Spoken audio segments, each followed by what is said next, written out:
नमस्कार जोहार। चलिए जानते हैं झारखंड की ताजा खबरों को, लेकिन उससे पहले अगर आपने अभी तक इस चैनल को सब्सक्राइब नहीं किया तो सब्सक्राइब कर लें, जिससे कि आपको झारखंड की ताजा खबर रोजाना मिलती रहे। सबसे पहली और बड़ी खबर, विजयदशमी के बाद झारखंड में सोने हुए महंगे, चांदी के रेट में भारी गिरावट। विजयदशमी के बाद राजधानी में सोने के रेट में फिर से उछाल देखने को मिला है, जबकि चांदी के भाव में भारी गिरावट देखी गई है। रांची के सराफा बाजार में 22 कैरेट 10 ग्राम का सोने का भाव 58,150 रुपए है। वहीं 24 कैरेट 10 ग्राम सोने का मूल्य 61,060 रुपए है, जबकि चांदी की कीमत अभी राज्य में 78,000 रुपए प्रति किलोग्राम है। अगली बड़ी खबर की बात करें तो झारखंड में सिख विरोधी दंगा प्रभावितों को 39 साल के बाद मिलेगा मुआवजा। हेमंत सोरेन सरकार ने जारी कर दी है राशि। सन 1984 में तत्कालीन प्रधानमंत्री इंदिरा गांधी की हत्या के बाद झारखंड में हुए सिख विरोधी दंगों के 41 पीड़ितों को 39 साल के बाद मुआवजे के भुगतान की प्रक्रिया जल्द शुरू होगी। आधिकारिक सूत्रों ने बताया कि राज्य के 4 जिले रांची, बोकारो, रामगढ़ और पलामू में दंगा प्रभावितों के लिए 1,85,31,483 रुपए की राशि का आवंटन कर दिया गया है। और इनमें सबसे ज्यादा 24 दंगा पीड़ित जो हैं बोकारो जिले के हैं, जिनके बीच 1,20,00,000 के मुआवजे का वितरण किया जाएगा। बड़ी खबर, झारखंड लेडी सुपरवाइजर भर्ती के लिए तुरंत करें अप्लाई। बता दें कि झारखंड में कर्मचारी चयन आयोग की ओर से हाल ही में लेडी सुपरवाइजर भर्ती के लिए आवेदन प्रक्रिया शुरू हुई थी और 25 अक्टूबर 2023 को झारखंड लेडी सुपरवाइजर 2023 के लिए रजिस्ट्रेशन विंडो को बंद कर देगा। और इसलिए जिन उम्मीदवारों को अप्लाई करना है वो बिना समय गवाए फौरन आवेदन कर दें। इसमें अनुसूचित जाति के 35 और अत्यंत पिछड़ा वर्ग कैटेगरी में 42 पदों को भरा जाएगा। और बता दें कि इस भर्ती के लिए ऑनलाइन रजिस्ट्रेशन की प्रक्रिया 26 सितंबर 2023 से शुरू हुआ था, जो कि आज खत्म हो रहा। बड़ी खबर, जमशेदपुर हादसे पर मुख्यमंत्री ने जताया दुख, घायलों से मिले स्वास्थ्य मंत्री। बता दें कि जमशेदपुर के बिष्टुपुर थाना क्षेत्र के बोधन बाले घाट पर विसर्जन के दौरान हुए हादसे पर मुख्यमंत्री हेमंत सोरेन ने दुख जताया। स्वास्थ्य मंत्री बन्ना गुप्ता भी घायल लोगों से मिलने के लिए टाटा मेन हॉस्पिटल पहुंचे हैं। पूर्वी सिंहभूम में मंजूनाथ भजंत्री और सीनियर एसपी किशोर कौशल भी घायलों से मिलने के लिए अस्पताल पहुंचे। डीसी ने घायलों को बेहतर से बेहतर चिकित्सा सुविधा उपलब्ध करवाने के निर्देश दिए हैं। बता दें कि जमशेदपुर में प्रतिमा विसर्जन के लिए मां दुर्गा की प्रतिमा लेकर पहुंचा एक ट्रक अनियंत्रित होकर पीछे की ओर ढलान पर लुढ़क गया था, जिसमें कम से कम 5 लोग गंभीर रूप से घायल हो गए और 2 लोगों की मौके पर ही मौत हो गई थी। बड़ी खबर, राज्य के देवघर जिले में कार चलाते हुए सेल्फी ने ले ली पूरे परिवार की जान। नदी में एसयूवी गिरने से 5 लोगों की मौके पर मौत। झारखंड में विजयदशमी के मौके पर सेल्फी की चाहत ने एक ही परिवार के 5 लोगों की जान ले ली। दरअसल सेल्फी लेने के दौरान इंजीनियर की गाड़ी अनियंत्रित होकर पुल से नीचे गिर गई, जिससे पूरे परिवार की मौत हो गई। पुलिस ने बताया कि झारखंड के देवघर जिले में सुबह एक कार के पुल से गिर जाने से एक ही परिवार के 5 सदस्यों की मृत्यु हो गई है। देवघर के पुलिस अधीक्षक अजीत पीटर डुंगडुंग ने कहा कि दुर्घटना तब हुई जब उनका वाहन पुल से सिकरिया बैराज में गिर गया। बड़ी खबर, राज्य में छात्रवृत्ति के लिए हेल्पलाइन जारी करेगी सरकार। बता दें कि राज्य सरकार कल्याण विभाग के द्वारा दी जाने वाली छात्रवृत्ति के लिए हेल्पलाइन जारी करेगी। विद्यार्थियों को समय पर छात्रवृत्ति मिल पाए एवं इसमें उन्हें किसी प्रकार की परेशानी नहीं हो, इसके लिए प्रयास किया जा रहा। बता दें कि 15 नवंबर को राज्य स्थापना दिवस के अवसर पर इस हेल्पलाइन सेवा की शुरुआत किया जाएगा। कल्याण विभाग इसकी तैयारी कर रहा। राज्य स्थापना दिवस पर कई अन्य योजनाओं की लॉन्चिंग होगी एवं नीतियां लागू की जाएगी। इसमें राज्य कर्मियों के लिए तैयार प्रशिक्षण नीति भी सम्मिलित है। इस नीति के तहत कर्मचारियों को निर्धारित अवधि में आवश्यक प्रशिक्षण प्राप्त करना होगा और इसी के आधार पर न केवल उनकी सेवा संपुष्टि होगी बल्कि प्रमोशन की प्राप्ति होगी। इस अवसर पर दाल वितरण योजना भी शुरू करने की तैयारी है और इस योजना के तहत गरीबों को 1 रुपए की दर पर 1 किलो चना दाल सरकार उपलब्ध करवाएगी। बड़ी खबर, राज्य के पश्चिमी सिंहभूम में मशाल जुलूस के साथ नम आंखों से दी गई मां दुर्गा को विदाई और इस दौरान जय दुर्गे के जयकारे की चारों ओर गूंज रही। सैकड़ों जलते मशाल लिए शहर के प्रतिष्ठित आदि दुर्गा माता पूजा समिति पुरानी बस्ती की प्रतिमा को कंधे पर लेकर लोग सड़कों पर दौड़ पड़े। आदि माता की प्रतिमा को कंधे पर लेकर लोग मुख्य चौक तक पहुंचे। सन 1857 के गदर के बाद से यह सिलसिला चल रहा।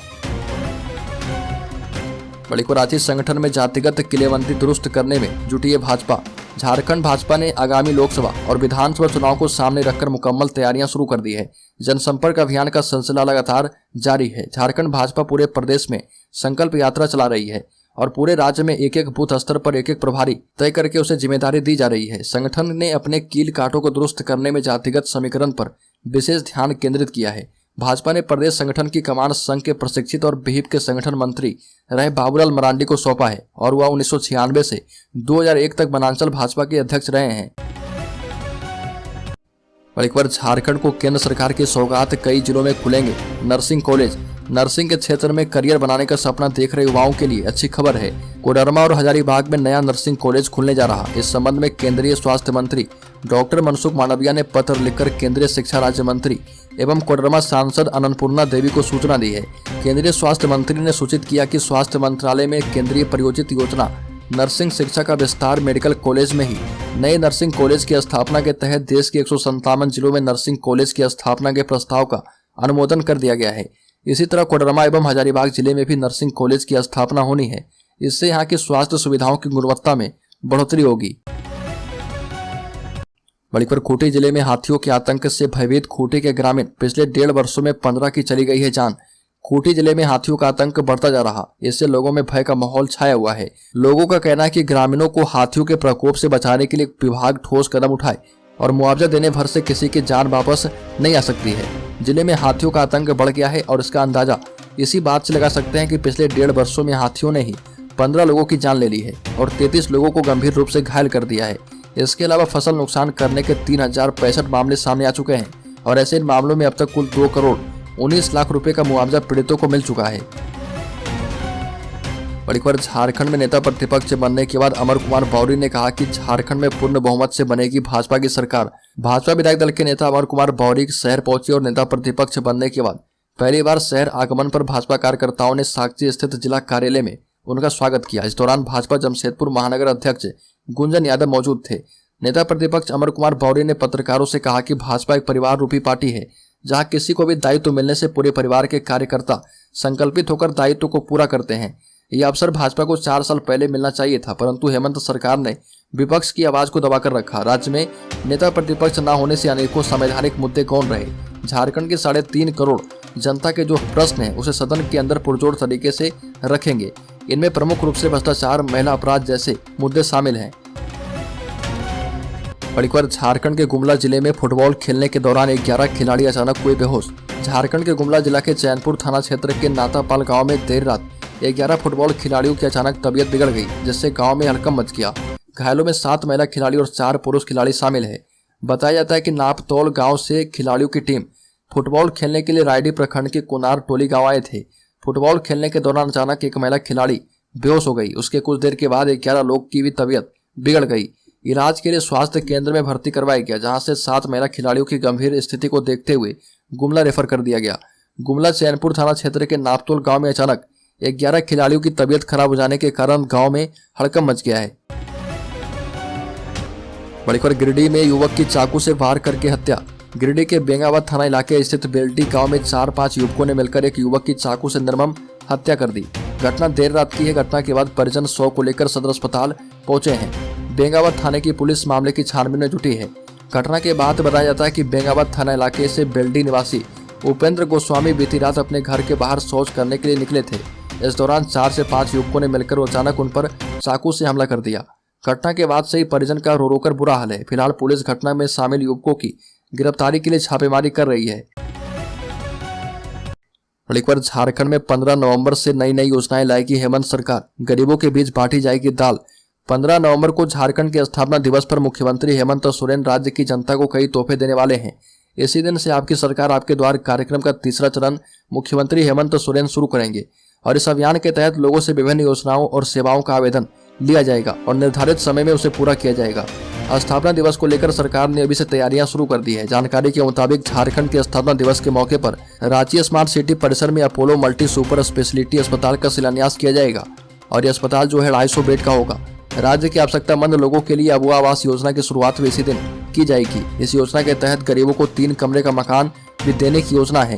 करीब 16,230 करोड़ से अधिक की इस योजना से लगभग 8 लाख लोगों को पक्का मकान मिलेगा। बड़ी खबर, झारखंड में अब ठंड बढ़नी शुरू हो गई है। दुर्गा पूजा के दौरान ही लोगों ने अपने गर्म कपड़े निकालने शुरू कर दिए हैं। शाम होते ही राज्य के कई हिस्से में पारा गिर जाता है। मौसम विभाग ने इसी तरह का मौसम 25 अक्टूबर से लेकर 30 अक्टूबर तक रहने का अनुमान लगाया है। कई इलाकों में सुबह कोहरा नजर आएगा, लेकिन आसमान मुख्यतः साफ रहने का अनुमान है। पिछले 24 घंटे में सबसे ज्यादा तापमान डाल्टनगंज का रहने वाला है। मौसम विभाग के मुताबिक तापमान में गिरावट आ सकती है, जिससे पारा और भी घटेगा। मौसम में ठंड और भी बढ़ेगी। बड़ी खबर, झारखंड स्मार्ट मीटर के उपभोक्ताओं को पोर्टल पर करना होगा रजिस्ट्रेशन, अकाउंट जीरो हुआ तो कट जाएगा कनेक्शन। झारखंड बिजली वितरण निगम लिमिटेड की ओर से रांची के सभी घरों में प्रीपेड स्मार्ट मीटर लगाने का कार्य किया जा रहा। अब तक 1,45,000 घरों में प्रीपेड स्मार्ट मीटर लगाए गए हैं। JBBNL के द्वारा कहा गया कि जिन लोगों के घरों में प्रीपेड स्मार्ट मीटर लगाए गए हैं उन्हें JBBNL के द्वारा पंजीकृत मोबाइल नंबर पर SMS के माध्यम से खाता नंबर प्रदान किया गया है।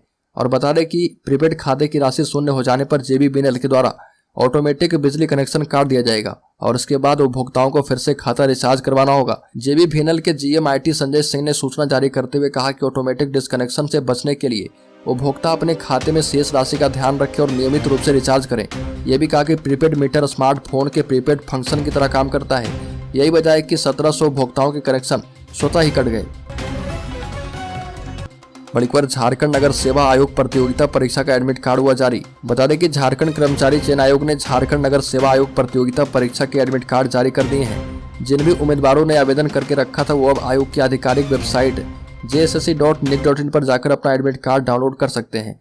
झारखंड नगर सेवा आयोग प्रतियोगिता परीक्षा 29 और 30 अक्टूबर 2023 को आयोजित होने वाली है। आयोग इस प्रतियोगी परीक्षाओं के माध्यम से झारखंड में नगर निकाय में कुल 901 पदों पर योग्य उम्मीदवारों की नियुक्ति करेगा।